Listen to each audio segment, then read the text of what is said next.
આ અંધભક્તો માટે કદાચ દેશની અસલી સમસ્યાનું કોઈ મહત્વ જ નથી, પરંતુ તેમના માટે સૌથી મહત્વ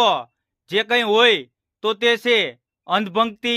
ચાપલૂસી, ધર્મના નામે વિભાજન, હિન્દુ મુસ્લિમ રાજનીતિ, નફરત ફેલાવવી.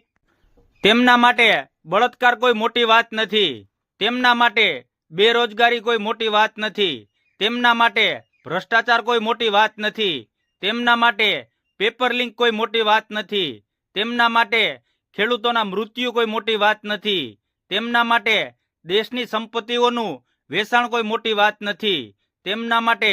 રામ મંદિર લૂંટ કોઈ મોટી વાત નથી, તેમના માટે ગરીબીમાં ધકેલાયું ભારત કોઈ મોટી વાત નથી, તેમના માટે શાળાઓ બંધ થવી પણ કોઈ મોટી વાત નથી. અંધભક્તો પોતે માનસિક ગુલામ છે જ, પરંતુ તે દેશને પણ ફરીથી ગુલામ બનાવવા માંગે છે.